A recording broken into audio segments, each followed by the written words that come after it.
ನಾಯೆಲ್ಲ ಹೇಳಿಲ್ಲ. ಇವತ್ತು ಹೇಳಿದ್ದು ನಮ್ಮ ಒಂದ್ಸತಿ ನೋಡುತ್ತೆ ಅದೇ ವೇಣುಗೋಪಾಲ ಮಾಡುವ ಅದಕ್ಕೆಲ್ಲ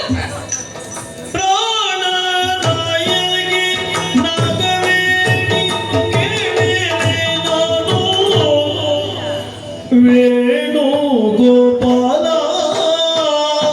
ವೇಣುಗೋಪಾಲ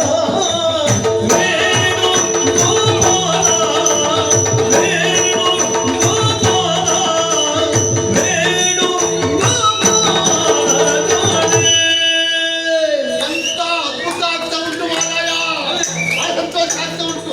ಇನ್ನೊಮ್ಮೆ ಮಾಡ್ತೀಯಾ? ಯಾವುದು ವೇಣುಗೋಪಾಲ? ಪ್ರಾಣ ನಾಯಕಿ ನಾಗವೇಣಿ ಕೇಳಿರೆ ನಾನು ವೇಣುಗೋಪಾಲ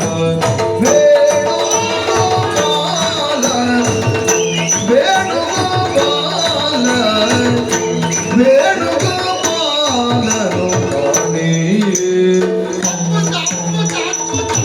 ನನ್ನ ಕಣ್ಣ ನಾನೇ ನಂಬುತ್ತಾ ಇಲ್ಲ, ಅಷ್ಟು ಒಳ್ಳೆದಾಗ್ತಾ ಉಂಟು. ಇದು ಸಹಜ, ನನಗಾಗಿ ಅಲ್ಲ, ಇವರೆಲ್ಲ ಹೇಳ್ತಾ ಇದ್ದಾರೆ ಇನ್ನೊಮ್ಮೆ ಆಗ್ಬೇಕು ಅಂತ ಅಲ್ವಾ?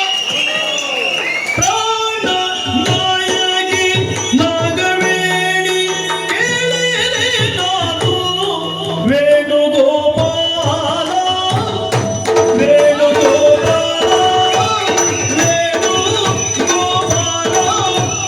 ವೇಣುಗೋಪಾಲ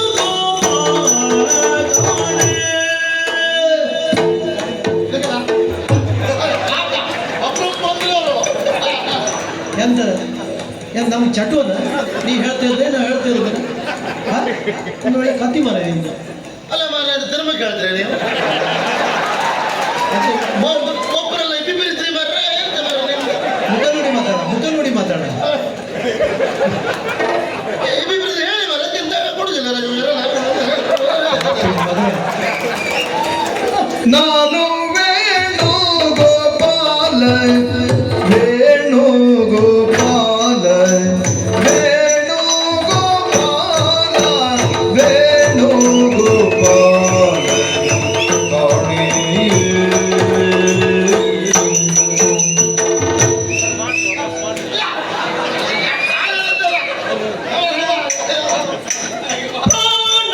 ನಾಯಕಿ ನಾಗವೇಣಿ ಕೇಳಿರೆ ನಾನು ವೇಣುಗೋಪಾಲ ವೇಣುಗೋಪಾಲ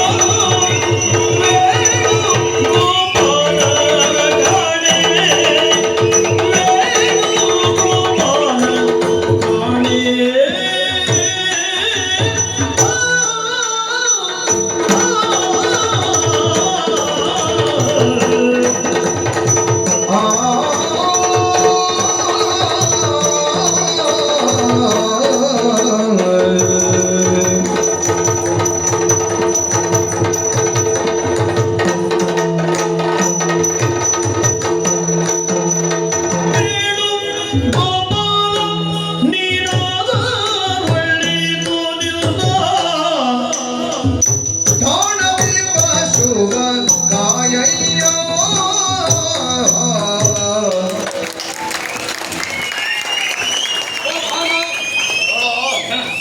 ನಾನಿಂದ ಅಭಿನಯ ನೋಡ್ಲಿಲ್ಲ ಅಂತಲ್ಲ, ಬಹಳ ವರ್ಷದ ಒಟ್ಟಿಗೆ ಇದ್ದವನ. ಆಗ ಪದೇ ಪದೇ ಮಾಡಿಸ್ದೆ, ಯಾಕೆ ಏನೋ ನೀವು ಅಭಿನಯ ಮಾಡದೆ ಮತ್ತು ಮತ್ತೆ ನೋಡ್ಬೇಕು ಅಂತ ಆಸೆ ಆಯ್ತು. ನನಗೆ ಮಾತ್ರ ಅಲ್ಲ, ಎಲ್ರಿಗೂ ಆಸೆ ಆದ ಕಾರಣ ಪದೇ ಪದೇ ಮಾಡ್ತಿದ್ದೆ.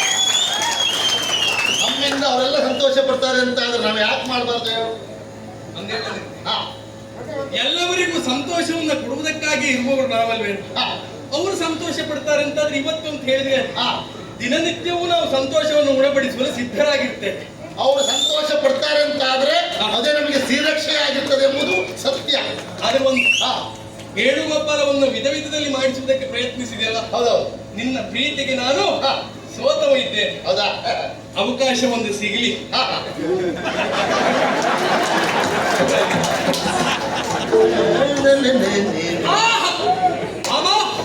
ಹಲವಾರು ಹೆಸರುಗಳಿಂದ ನನ್ನನ್ನು ಕೊಂಡಾಡಿ ನನ್ನ ಗೋಕುಲದಲ್ಲಿ ಗೋವುಗಳನ್ನ ಗೋಪಾಲಕರನ್ನ ಪರಿಪಾಲಿಸುತ್ತಿರುವಂತಹ ಕಾಲಕ್ಕೆ ನನ್ನಲ್ಲಿರುವಂತಹ ವಿಶೇಷವಾದಂತಹ ವೇಣುವನ್ನ ಹಿಡಿದು ನಾನು ಅದನ್ನು ಊದಿದವ. ನನ್ನ ಉಸಿರಿನ ಮೂಲಕವಾಗಿ ಸ್ವರವನ್ನು ಹೊರತಂದು ಎಲ್ಲವರನ್ನ ನನ್ನ ಶರೀರದಲ್ಲಿ ಇರಿಸಿಕೊಂಡವ. ಆಗ ನನ್ನನ್ನ ಎಲ್ಲವರು ಕರೆದದ್ದು ಮುರಳಿ ಮೋಹನ ಅಂತಲ್ಲ, ಅಷ್ಟೇನು ನನ್ನನ್ನ ವೇಣುಗೋಪಾಲ ಅಂತ ಕರೆದ್ರು. ಅಂತ ವೇಣುಗೋಪಾಲನೇ ನಿನ್ನ ಮನೆ ಅಂಗಳಕ್ಕೆ ಬಂದು ನಿಂತಿದ್ದೇನೆ. ಒಮ್ಮೆ ಬಾಗಿಲು ತೆಗೆಯ ಬಾಮ. ಅಮ್ಮ, ಇದು ಈ ವೇಣುಗೋಪಾಲ ತಗೊಂಡ್ರೆ ಯಾರದು? ಗೋಪಾಲ ನನ್ನ ಕೈ ಈ ಬಂದದ್ದು ಎಷ್ಟೇನ? ಬಂದದಿಬ್ರು. ಒಬ್ಬನ ಕೈ ಹೌದು. ಮತ್ತೊಂದು ಇನ್ನೊಬ್ಬ ತನ್ನ ಸಗಣಿ ತೆಗೆಯೋನು. ಎಂತ ಅವಸ್ಥೆ ಎಷ್ಟು ಸರ್ತಿ ನಾನು ವೇಣುಗೋಪಾಲ ಮಾಡಿಸ್ತಾರ, ಎಷ್ಟು ಮಾಡಿಸಿ ಕೊನೆಗೆ ಅವ್ರು ಹೇಳಿದ್ದೇನು, ನಾನು ಗೋಪಾಲಕನಂತೆ ನೀನು ಸಗಣಿ ತೆಗೆಯೋನು. ಬೇಸರ ಇಲ್ಲ. ಮತ್ತೆ ಸಗಣಿಯ ಮಹತ್ವ ಅವರಿಗೆ ಏನು ಗೊತ್ತು, ಅಲ್ವೇನು? ಗೋವಿನ ಮಹತ್ವ ಅವರಿಗೇನು ಗೊತ್ತು ಅಲ್ವಾ? ಇವತ್ತು ಬೆಳಗ್ಗೆ ಬೇಗ ಇದು ದನದ ಸೇವೆಯನ್ನು ಯಾರು ಮಾಡ್ತಾ ಇದ್ದಾರೋ ಅವ್ರಿಗೆ ಇವತ್ತು ಯಾವ ಕಾಯಿಲೆ ಇರುವುದಿಲ್ಲ. ಕಾರಣ ಅದರಷ್ಟು ಮಹತ್ವ ಉಂಟು ಅಂತ. ಎಲ್ಲಿಯವರೆಗೆ ಕೇಳು, ಗೋವಿನ ಉಸಿರಿನಲ್ಲಿ ಅಮೃತ ಎನ್ನುವುದು ಉಂಟಂತೆ. ಅನುದಿನವೂ ಅನುನಿತ್ಯವೂ ಗೋವಿನ ಸೇವೆಯನ್ನ ಮಾಡುವುದರ ಪರಿಣಾಮವಾಗಿ ನಮಗೆ ರೋಗ ಎನ್ನುವುದು ಬಾಧಿಸುವುದಿಲ್ಲ. ಗೋವು ಅಂತ ಹೇಳಿದ್ರೆ ಏನು ಅಂತ ತಿಳಿದೇ ಇದ್ದವರಿಗೆ ಆ ರೋಗ ಎನ್ನುವುದು ಬೆನ್ನು ಬಿಡುವುದಿಲ್ಲ. 33 ಕೋಟಿ ದೇವತೆಗಳ ಸಾನ್ನಿಧ್ಯ ಎಲ್ಲುಂಟು ಅಂತ ಕೇಳಿದ್ರೆ ಅದು ಗೋವಿನಲ್ಲುಂಟು. ಅದಕ್ಕಾಗಿ ಗಾವೋ ವಿಶ್ವಸ್ಯ ಮಾತರ ಅಂತ ಹೇಳಿದ್ರು. ಒಬ್ಬಳು ಹೆಣ್ಣು ತಾನು ಹೆತ್ತ ಮಗುವಿಗೆ ಮಾತ್ರ ಹಾಲು ಕೊಡ್ತಾಳೆ. ಗೋಮಾತೆ ಹಾಗಲ್ಲ. ಆ ಧರ್ಮ ಈ ಧರ್ಮ ಅವರು ಇವರು ಅನ್ನೋದೇ ಎಲ್ಲ ಮಕ್ಕಳಿಗೆ ಹಾಲು ಕೊಡುವ ತಾಯಿ ಯಾರು ಕೇಳಿದ್ರೆ ಗೋಮಾತೆ ಒಬ್ಬಳೆ. ಪ್ರಪಂಚದಲ್ಲಿ ಜಾತಿ ಧರ್ಮ ಮತ ಭೇದ ಇಲ್ಲದೆ ಅವಳನ್ನು ನಾವು ತಾಯಿಯ ಸ್ಥಾನದಲ್ಲಿ ಕಾಣುತ್ತೇವೆ. ಅಂತ ತಾಯಿಯಾಗಿ ಯಾವ ಪರಿಭೇದವೂ ಇಲ್ಲದೆ ಹಾಲನ್ನು ಉಣಿಸ್ತಾಳೆ ಅಂತಾದ್ರೆ ಜಗತ್ತಿನ ಶ್ರೇಷ್ಠವಾದಂತ ತಾಯಿ ಯಾರು ಅಂತ ಕೇಳಿದ್ರೆ ಅದು ಗೋವು ಮಾತ್ರ. ಇವರಿಗೆಲ್ಲ ಎಲ್ಲ ಗೊತ್ತುಂಟ, ಯಾರು ಹಾಲು ಕರ್ಕೊಂಡು ಕೊಟ್ಟು ಕುಡ್ಕೊಂಡು ಕುತ್ಕೊಳ್ಳೋದಲ್ಲ ಇವರು. ಹಾಗಾಗಿ ಸಗಣಿ ಏನು ಹಾಳೇನು ಗೊತ್ತಿಲ್ಲ ಅವರಿಗೆ. ಇವರಿಗೆ ಅರ್ಥ ಆಗ್ಲಿಲ್ಲ ಅಂತ ಇನ್ನೇನು ಮಾಡುದು ಈಗ? ಇನ್ನೆಂತ ಮಾಡುದು? ಒಂದ್ ಕೆಲಸ ಮಾಡು, ಯಾವತ್ತೇ ಹಾಗೆ ಗೊತ್ತಾ, ಹೇಗೆ ಅವರಿಗೆ ನಾವ್ಯಾರು ಎನ್ನುವುದನ್ನ ಹೆಸರು ಹೇಳಿದ್ರು ಭಾಗ ತೆಗಿಲಿಲ್ಲ, ನಾವ್ಯಾರು ಅಂತ ಗೊತ್ತಾದ್ರೂ ಭಾಗ ತೆಗಿಲಿಲ್ಲ. ಯಾಕೆ? ಕೆಲವೊಮ್ಮೆ ಏನಾಗ್ತದೆ ಗೊತ್ತಾ, ಸಿಟ್ಟು ನೆತ್ತಿಗಡಲಿದಾಗ ಬಂದವರು ಯಾರು ಎನ್ನುವುದಕ್ಕಿಂತ ನಮ್ಮ ಹತ್ತಿರದವರು ಅಂತಾದ್ರೆ ಸಿಟ್ಟು ಇಮ್ಮಡಿ ಆಗ್ತದೆ, ಹೆಚ್ಚಾಗ್ತದೆ ಅಲ್ವಾ? ಆ ಸಿಟ್ಟು ಏಕಾಏಕಿಯಾಗಿ ಮಂಜಿನ ಹಾಗೆ ಕರಗಿ ನೀರಾಗಬೇಕು ಅಂತಾದ್ರೆ ನಾವು ಮಾಡಿರುವ ಸಾಧನೆಯನ್ನು ಹೇಳ್ಬೇಕು. ಮತ್ತೆ ಹೆಂಡತಿಗೆ ಸಿಟ್ಟು ಬಂದಾಗ ಗಂಡ ಏನ್ ಮಾಡ್ಬೇಕು ಕೇಳಿದ್ರೆ ಗಂಡ ಮಾಡಿದ ಸಾಧನೆಯನ್ನು ಹೇಳ್ಬೇಕು. ಹಾಗೆ ಸಾಧನೆ ಹೇಳಿದ್ವಾ ಆಗ ಕರಗಿ ಹೋಗ್ತಾರೆ ಅವರು, ಅಲ್ವಾ? ಆದ್ರೆ ನಾನು ಅನೇಕ ಸಾಧನೆ ಮಾಡಿದ್ದೇನೆ ಮರೆಯ. ನೀನು ಸಾಧನೆ ಮಾಡೋ ಜಾಗ ಒಂದೇ ಹೇಳುವುದಾಗಿಲ್ಲ ಮರ, ಒಳಗದ ಸಾಧನೆ ಮಾಡಿದ ಮನೆ. ಅದು ಯಾವ್ದು ಹೇಳುವುದು, ಯಾವ ಜಾಗ ಸುದ್ದಿ ಹೇಳೋದು ಒಂದ್ ಕೆಲಸ ಮಾಡ, ಎತ್ತಿದ ಕತೆ ಇಲ್ಲ. ಎತ್ತು ಬಹಳ ಕಡೆ ಎತ್ತಿದ್ದೆ ನೀನು ಅಲ್ಲ ಸಾಧನೆ ಮಾಡುವಲ್ಲಿ. ಗೋವರ್ಧನಗಿರಿ ಎತ್ತವರೇ ವಿಷಯ. ಎತ್ತದ ಬೇಡ, ಎತ್ತದ ಬೇಡ, ಒತ್ತದ ಕತೆ ಇಲ್ಲ. ಅದ ಒತ್ತದಲ್ಲ, ಒತ್ತಿ ಕೊಂದಿದ್ ಬಾಳ ನಾನು ಕೇಳ್ದವನೆ. ಅದು ಬೇಡ, ಬೇರೆ ಯಾವ್ದು ಬೇಗ ಮನೆ ಮುಟ್ಬೇಕಪ್ಪ. ಓಡಿದ ಕತೆ, ಓಡಿದೆಲ್ಲ ಬೇಡ, ಹಾರದ್ದು ಹಾಡುದು ಬೇಡ, ಅದು ಬೇಡ, ಹಾಡುದು ಬೇಡ. ಮೆಟ್ಟಿದ ಕತೆ ಇಲ್ಲ. ಮೆಟ್ಟಿದ್ದೆ ಒಂದು ಕತೆ ಸರಿ. ಹೌದು, ಮೆಟ್ಟಿದ್ದೆ ಗಟ್ಟಿ ಮೆಟ್ಟಿದ್ದು ಎಲ್ಲ ಹೇಳು. ಕಣ್ಕೊಂಡಲ್ಲಿ ಬಿಡ್ತಾ ಇರ್ಬೋದು. ಅಲ್ಲ ಮೆಟ್ಟಿ, ಮೆಟ್ಟಿದ ಕತೆ ಒಂದು, ಅದೇ ಪ್ರಫಲ. ಅದನ್ನೇ ಇಲ್ಲ ಅಲ್ಲ, ಒಂದು ಕಾಳಿಂದಿ ಮಡುವಿನಲ್ಲಿ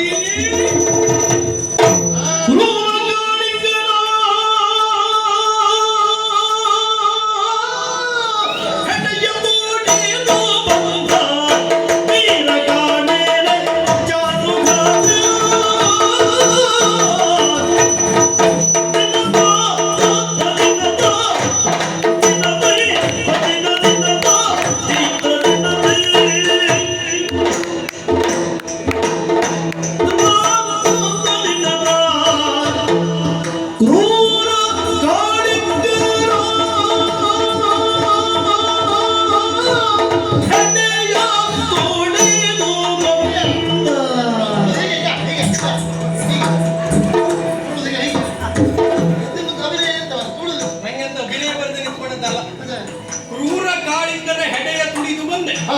ಹೆಡೆ ತುಳಿದು ನಾನು ಹೋಗು, ಒಂದು ಕಾಳಿಂಗ್ ಬೇಕಾದ್ರೆ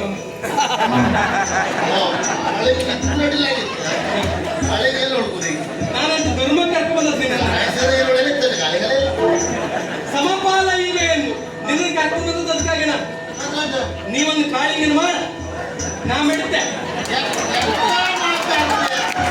ನಮ್ದೆಲ್ಲ ಕಾಳಿಂಗ ಆಗ್ತದ, ನಮ್ದೆಲ್ಲ ಹಬ್ಬ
ಸಾರಿ ಸಂಬಳ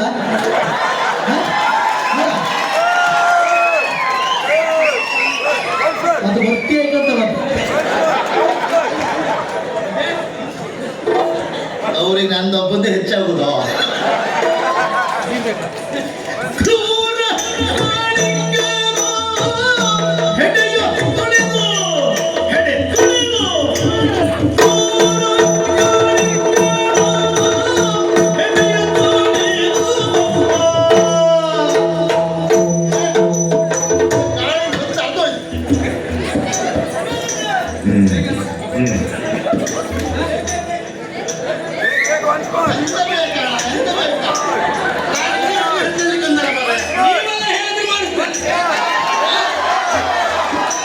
ಕಾಳಿಂಗ ಕಾಳಿಂಗ ಕಾಳಿಂಗ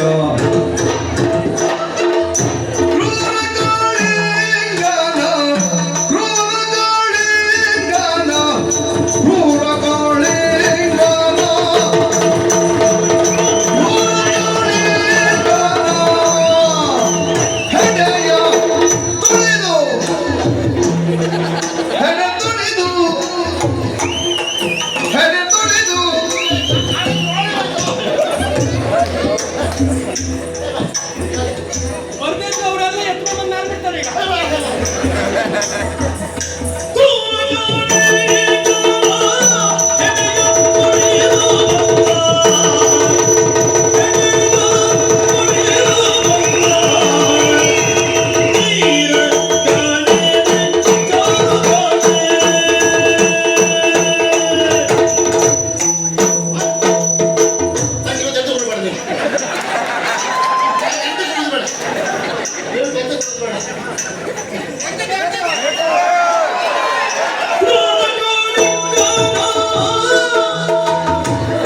ಕ್ರೂರ ಕಾಳಿಂಗನ ಕ್ರೂರ ಕಾಳಿಂಗ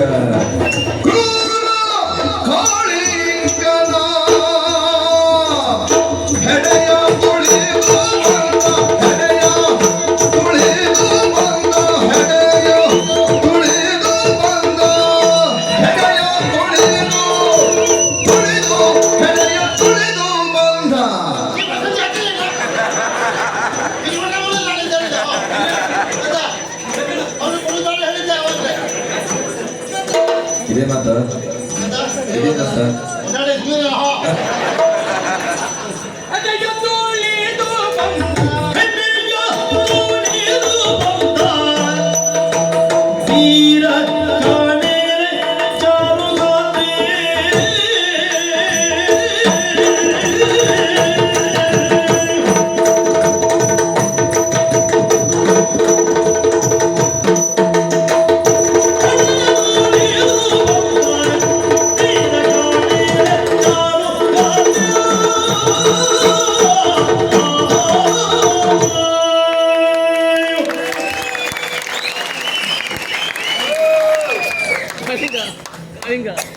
ಬಹು ಬಹುಜನರ ಅಪೇಕ್ಷೆಯ ಮೇರೆಗೆ ಮತ್ತೊಮ್ಮೆ ಸತ್ತ ಅರ್ಧ ಮಣ್ಣು ಕಚ್ಚಿ ಹೋಯ್ತು. ಕಾಳಿಂಗ ಬಿದ್ದಿದ್ದಾರೆ, ಹೊಡಿಯಪ್ಪ. ಹೋಯಪ್ಪ. ಕಾಳಿಂಗ ಬಿದ್ದಿದ್ದಾರೆ. ತೆಗೆದ್ಬಿಟ್ಟೆ ಮನೆ. ನಾವು ಒಂದೊಂದು ಹೇಳ್ತೇವೆ ಅಂತಾದ್ರೆ ಮುಂದೆ ನಮ್ಮ ಮೈ ಮೇಲೆ ಪ್ರಕರಣ ಬರ್ತದೆ ಎನ್ನುವುದನ್ನು ನೋಡ್ಕೊಂಡು ಹೇಳ್ಬೇಕು. ನಾನು ಅವ್ರ ಹತ್ರ ಎಂತ ಹೇಳ್ದೆ ಹೇಳು, ನಂಗೆ ಏನೋ ಕೊಡುದು ಬೇಡ ಅಂತ. ಈ ಗುಟ್ಟಿ ಅಲ್ಲಿ ಗೊತ್ತಾಗಿದ್ದಲ್ಲ, ಅವ್ರು ಮೊದ್ಲೇ ಗೊತ್ತಾಯ್ತು ಅವ್ರು ಭಯಂಕರ ಒಬ್ಬರಿಗೆ ಬಂದ್ರು. ಬಂದವ ಬೇರೆ ಯಾರನ್ನು ಹಾಗೆ ತೆಗೆದುಬಾರದು. ಆವತ್ತಿನ ದಿವಸ ನಂದ ಗೋಕುಲದಲ್ಲಿ ಕಾಳಿಂದಿ ಮಡುವಿನಲ್ಲಿ ತನ್ನ ವಿಷಯದಿಂದಾಗಿ ಗೋವುಗಳನ್ನ ಗೋಪಾಲಕರನ್ನ ಕೊಲ್ಲುವಲ್ಲಿ ಮುಂದಾಗಿ ನಿಂತ